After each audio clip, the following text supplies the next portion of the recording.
How's it going, everybody? Welcome back to JustJarrod Gaming. My name is in fact JustJarrod, but you guys can just call me Jared. Today we're talking about a game that I'm very excited about. It's called Dead Cells. Now, Dead Cells is a roguelike Metroidvanian action platformer from the developer Motion Twin. Now, I saw Dead Cells at PAX East while I was there out of the corner of my eye, and I just instantly fell in love with how the game looked. Graphics wise, visually, it looks stunning. The pixel art, the visuals in the background, everything about it looks really great. So I talked to the developers, had a chat with them. They allowed me to talk about the game on my channel. I can't wait to talk about it, so let's get down into it. So in Dead Cells, you play as a clump of nothing, like a green blob that takes over the body of a fallen soldier, and to remain alive and unlock special upgrades and obtain more skills, you need to kill enemies to absorb their cells, hence the name Dead Cells. Now basically, you explore and adventure through an ever-changing castle on a large island, fighting enemies, bosses, obtaining new skills, finding secrets, collecting loot, and dying. Dying is a huge part of the Dead Cells game. It's very odd that dying takes like center stage in a game, but this is a roguelike, so it is tough. Once you die, it's over. You start over. There's no checkpoints, nothing like that. But death in Dead Cells takes a little spin and turn on things. When you die in Dead Cells, you retain past knowledge of skills and abilities that you learned, but you lose all your loot and all your progress. This allows you to take different paths each time. So it is a Metroidvanian at heart, but it works in a different way, where when you die, you obtain the skills and the abilities you actually have learned previously. Then to get to your goal, you can take different ways than you couldn't take before, because you have these different skills that allow you into different rooms, or different spells that allow you to get past certain enemies. Now also, when you die, all the loot that you've collected, all the weapons that you've gained previously is then added to the current loot pool, and that is very reminiscent of a game that I love called Enter the Gungeon. If you don't know what Enter the Gungeon is, it's another indie roguelike game that's really tough and really punishing, but there's tons of guns in Enter the Gungeon. Once you find a gun, it is then added, or once you buy a gun, it is then added to the current loot pool of guns that you can get just from playing regularly. That's probably one of the coolest ideas I've seen recently in games when it comes to loot. Loot is a huge thing for me. I love loot in any kind of game, no matter what kind of game it is.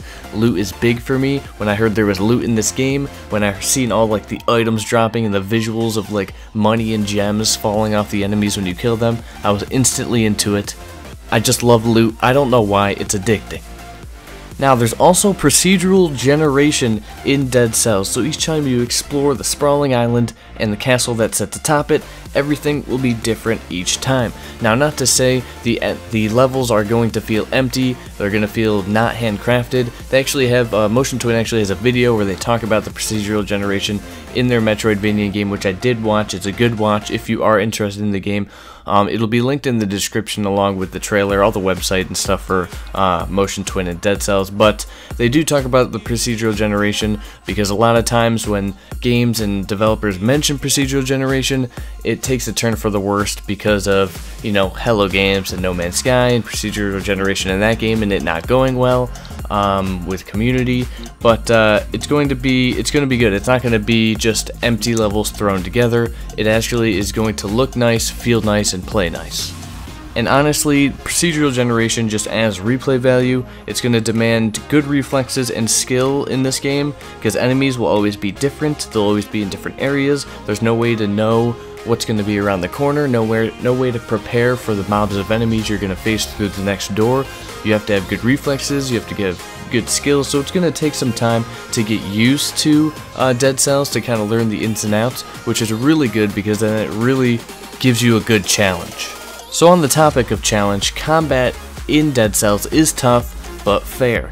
Boss fights are demanding, monsters actually have their own patterns of attack, every weapon has a unique feel, dodge rolling will become your frickin' best friend. If you enjoyed kind of the concept behind Dark Souls and the punishment that game gave you, then you'll enjoy the experience of Dead Cells. Usually I save the graphics and the visuals to last, but I kind of talked about it in the beginning already. The visuals look really good.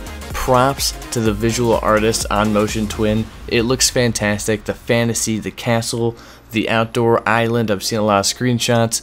It looks really well, really nice. I can't wait to actually just get in and just look at the game. I wish I would have had time to play it at PAX East while I was there, but all the computers were taken and there was just too much to do at PAX East.